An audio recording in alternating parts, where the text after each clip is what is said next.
7.5 million Americans are expected to lose pandemic unemployment benefits by Labor Day. The $300 weekly payments are expected to expire September 6th. Of the $6 trillion that the U.S. government has put towards stimulus packages since the start of the pandemic, $567 billion have been paid out in unemployment.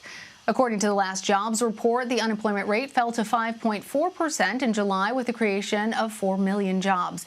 To put all of that into context for us, let's bring in CBS MoneyWatch reporter Aimee Picchi. Hey there, Aimee. So this is the largest cutoff of unemployment benefits in U.S. history. Tell us about the unemployment programs that are ending and who's going to be most impacted by them.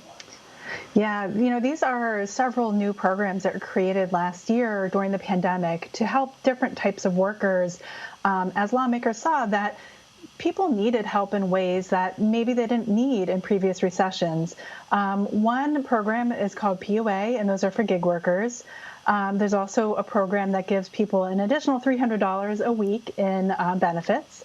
And then there's another program that gives people extra weeks of unemployment aid, because what we've seen is that people have been unemployed for much longer in this recession, in this pandemic, than in previous recessions.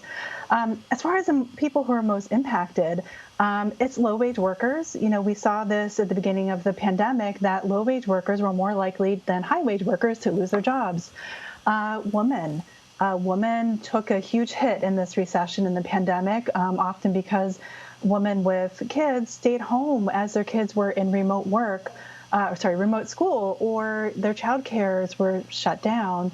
And people of color, I think it's really important to understand that even though the unemployment rate is going down, it's still extremely higher for people of color. The Black unemployment rate right now, for instance, is 8.2%. The overall unemployment rate is just a little over 5%. So that's a big difference. So those workers are really going to feel this impact more than other workers. When you're talking about those different populations, obviously among them are also gig workers or part-time workers who say that they can't afford to lose those pandemic-specific benefits. Are there other programs that any of these groups who are struggling might be able to qualify for? Yeah, that's a great question. Unfortunately, gig workers will not qualify for any unemployment benefits after this program ends. And this is something that a lot of lawmakers and advocates are saying needs to be changed. They say our labor system has really changed since the unemployment program began in the 1930s.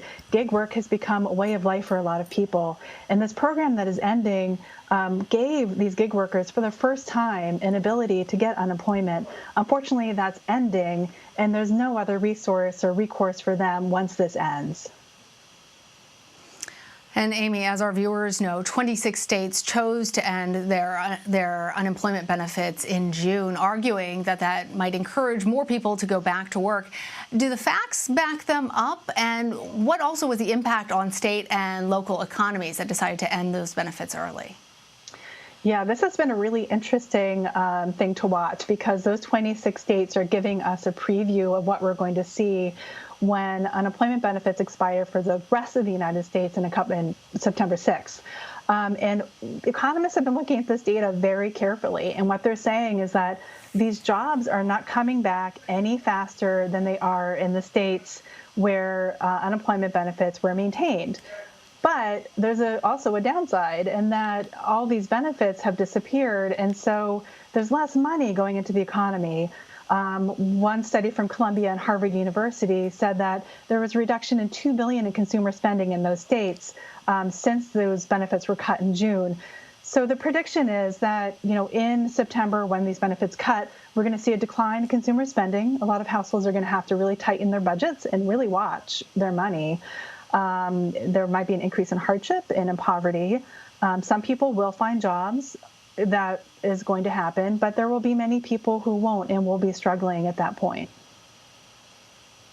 So given all of that, Aimee, and given that the Delta variant is surging across the country, particularly in the South, people may be wondering, is Washington thinking at all about extending these programs? Yes, unfortunately, the Biden administration said last week that they're not going to extend these programs beyond September 6th. But they did say, the Biden administration did say that they feel reform is necessary of these programs, and they're urging lawmakers, Congress, to take this up. So it's possible that we could see something down the road, but there's not going to be anything immediately when these programs expire on September 6th. The Biden administration also said that states could create their own programs to extend unemployment.